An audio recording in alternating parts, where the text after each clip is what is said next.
बिस्मिल्लाहिर्रहमानिर्रहीम अस्सलाम वालेकुम hello everyone I hope you all are doing well. आज जो हमारा टॉपिक है that's from translation studies, post colonial theory in translation studies. पिछली वीडियो में मैंने डिस्कस किया था polysystem theory in translation studies. तो उस वीडियो का लिंक आपको डिस्क्रिप्शन में मिल जाएगा। इन दोनों थ्योरीज़ को अच्छे से प्रिपेयर करें। इन दोनों थ्योरीज़ के चांसेस है पेपर में आने के, स्पेशली लॉन्ग क्वेश्चन में। सो टाइम वेस्ट के बगैर let's get started. Post colonial theory. In subsequent years, it is in fact post-colonialism that has attracted the attention of many translation studies researchers. देखो, अब जैसे इन ममालिक को आज़ादी मिली, जैसे इंडिया है, इसी तरह अफ्रीका के कुछ ममालिक थे, पाकिस्तान हो गया, और भी डिफरेंट ममालिक हैं। तो ट्रांसलेशन जो स्टडीज़ है इस पर बहुत ज़्यादा वर्क स्टार्ट हुआ है। मतलब जो वर्क्स लिखे गए थे उनको ट्रांसलेट करना, ट्रांसलेशन स्टडीज़ को जो है एक प्रोग्रेसमेंट मिली है, एक डेवलपमेंट मिली है। तो it's specific scope is sometimes undefined.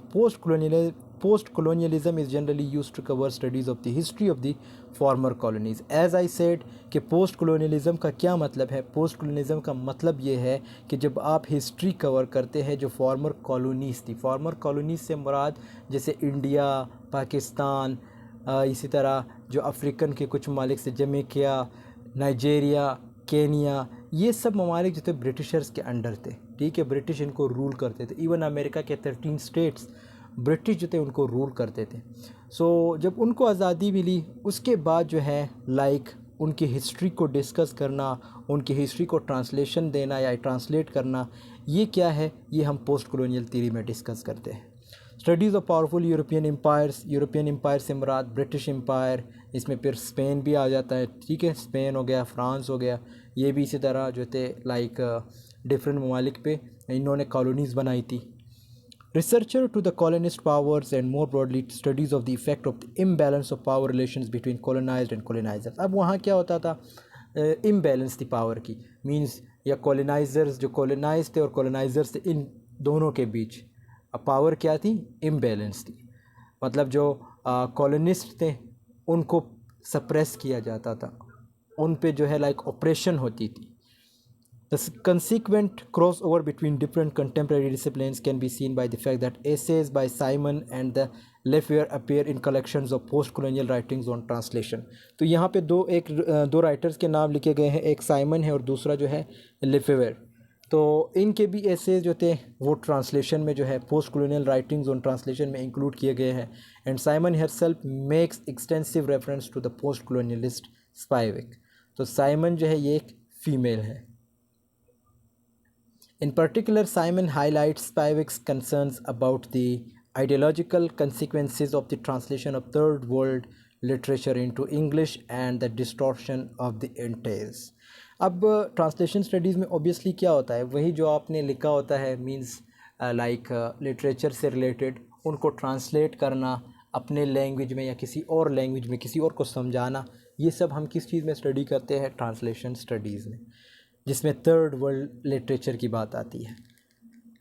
स्पिविक या स्पाइविक दोनों सही है। ठीक है, दोनों ट्रांसलेशन हम ट्रांसलेट कर सकते हैं। स्पिविक, ये जो वर्ड है स्पिविक भी कहते हैं या Spivak, has addressed these questions in her seminal एसे।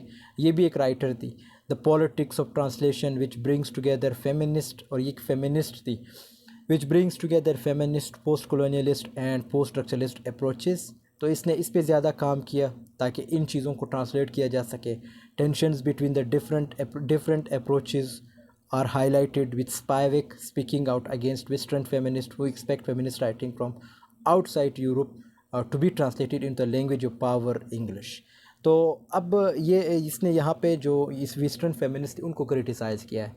वो क्यों? क्योंकि उनकी ये ख्वाहिश थी, जो यूरोपियन फेमिनिस्ट थी, उनका ये मानना था कि जो चीज़ ट्रांसलेट होगी वो सिर्फ इंग्लिश में होगी। अब ज़रूरी नहीं है कि आप चीज़ों को सिर्फ इंग्लिश में ट्रांसलेट करें, आप डिफरेंट चीज़ों में डिफरेंट लैंग्वेजेस में ट्रांसलेट कर सकते हो। तो ये इस चीज़ पे स्पाइविक जो थी, मींस इस चीज़ पे इसका जो था इख्तिलाफ था इनसे, वेस्टर्न फेमिनिस्ट से। In Spivak's view such translation is open addressed expressed in translatees which eliminates the identity of individuals and cultures that are politically less powerful and leads to standardization of very different voices. तो इसने कहा कि भाई सबके different voices होते हैं, means जिन पे जिन पे गुजरी वो सही जाने।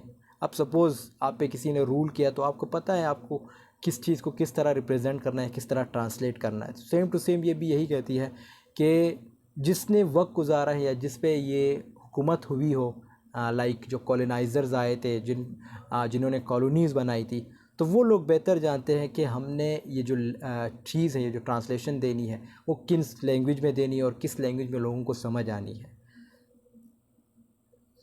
Post-colonial theories of translation focus on the complex relationship between language, culture, power. फिर इसमें ऑब्वियसली ये सारी चीज़ें आ जाती हैं, जिसमें आपकी लैंग्वेज भी आ जाती है, culture, power and identity that arise in the context of colonialism and its aftermath. तो ये सारी चीज़ें, ये सब कुछ आपको कब याद आया? आप जब आज़ाद हुए। मीन्स आपको लैंग्वेज, आपको पता चला कि मेरी लैंग्वेज जो है उसकी ना कोई इंपॉर्टेंस है, आपके कल्चर की कोई ना कोई इंपॉर्टेंस है, आपकी पावर जो है मैटर करती है, इसी तरह आपकी आइडेंटिटी मैटर करती है। सो ये चीज़ें आपको बाद में समझ आई जब आपको आज़ादी मिली। These theories highlight the ways in which translation can both reflect and reinforce power imbalance between colonizers and colonized, and the role of translation in shaping cultural identities and political discourse. So इसमें भी वही चीज़ बताई गई है कि आप फिर इन चीज़ों को जो है लाइक ट्रांसलेट करते हैं। One of the key concepts in post-colonial theories of translation is the idea of linguist and cultural hybridity. फिर इसमें लाइक लैंग्विस्टिक और कल्चरल हाइब्रिडिटी भी आ जाती है। कल्चरल हाइब्रिडिटी से मुराद लाइक जब आप दो कल्चर्स को जो है, दो कल्चर्स को मिक्स कर लेते हो, उसको हम हाइब्रिडिटी कहते हैं या कल्चरल हाइब्रिडिटी कहते हैं। According to this view, colonialism often results in the mixing and blending of different languages, cultures, and identities, and translation can be site of resistance and negotiation in this process of cultural hybridization. Another important concept in post-colonial theories of translation is the idea of translation as a form of cultural meditation and negotiation. फिर इसमें जो है like again culture की बात की गई है, culture meditation की बात की गई और negotiation की बात की गई है। According to this view, translation is not a neutral or objective process that rather involves making choices about which cultural references to retain, how to convey tone and style, and how to adapt the text to the expectation and norms of the target culture. These choices can have significant implications for the way in which the text is received and interpreted in the target culture. इसमें like again वही बात discuss हुई है कि जब आप किसी चीज़ को टारगेट किसी चीज़ को ट्रांसलेट करते हो तो आपने ऑब्वियसली उनके कल्चर को भी देखना है। सपोज़ एक ट्रांसलेटर क्या करता है, अगर एक अच्छा ट्रांसलेटर होता है वो क्या करता है, वो जब भी कुछ ट्रांसलेट करता है उसे पता होता है कि मैंने अगर ये चीज़ ट्रांसलेट करनी है, टेक्स्ट ट्रांसलेट, तो उसने उसके कल्चर को भी समझना है जिन लोगों के लिए इसने ट्रांसलेशन देनी हो। क्यों? क्योंकि कुछ ऐसे वर्ड्स होंगे जो उनके कल्चर में जो है लाइक उनका डिफरेंट मीनिंग होगा, तो वो सोच समझ के ट्रांसलेशन देगा। ठीक है, लाइक आप ट्रांसलेटर को स्पोक्समैन भी कह सकते हैं या ट्रांसलेटर कह सकते हैं, तो वो सोच समझ के करेगा। इसी तरह यहाँ पे इस पैराग्राफ में भी यही बताया गया कि एक कॉलोनाइज़र को सही पता होता है, मींस जिस पे हुकूमत की गई हो, उन लोगों को सही पता होता है कि मैंने कौन सा टोन यूज़ करना है, कौन सा स्टाइल यूज़ करना है, किस तरह किस चीज़ों को किस तरह ट्रांसलेट करना है। Post-colonial theories of translation also emphasize the importance of considering the historical and political context in which translation takes place.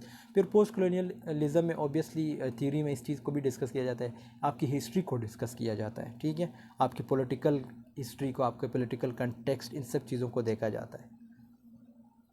In many post-colonial contexts, translation has been used as a tool of cultural domination and hegemony, and translators must be aware of the power dynamics at play in their work. तो translator के लिए भी ये ज़रूरी है कि वो इन चीज़ों को समझे, किसी भी चीज़ को ट्रांसलेट करने से पहले अपने आप को अवेयर रखे। Overall the post colonial theories of translation provide a framework for understanding the complex and often fraught relationships between language, culture, power. Post colonial theory का ऑब्वियसली यही मतलब है, यहाँ पे आपको पूरी एक समराइज़ किया गया है कि इसमें आप लैंग्वेज को भी देखते हो, कल्चर को भी देखते हो, पावर को भी, और अपनी आइडेंटिटी, ये सब चीज़ें मैटर करती है। And in the context of colonialism and it's after myth, ये सब चीज़ें आपको बाद में पता चलती कि आपकी ये चीज़ें भी मौजूद है, मीन्स लैंग्वेज है, कल्चर है, पावर है, आइडेंटिटी है। They highlights the importance of cultural sensitivity, agency and negotiation in the translation process, and provides a foundation for developing more equitable and socially just approaches to translation. So this was all about today's. I hope आपको ये video पसंद आई होगी, पसंद आई है तो ज़रूर like comment share कीजिए। I tried my best कि आपको ये थ्योरी समझा सकूँ। सो फिर भी कोई क्वेश्चन हो आप पूछ सकते हैं कमेंट सेक्शन में। बाकी इसकी एक और थ्योरी थी लाइक जो ट्रांसलेशन स्टडीज़ में वो है पुलिस सिस्टम थ्योरी, वो भी बहुत इंपॉर्टेंट थ्योरी है। ये दोनों थ्योरी जो है इंपॉर्टेंट है, लॉन्ग क्वेश्चन में इसके आने के चांसेस होते हैं। सो दोनों को अच्छे से पढ़ लीजिएगा। मिलते हैं नेक्स्ट वीडियो में, तब तक के लिए अल्लाह हाफिज़, टेक केयर ऑफ़ योरसेल्फ।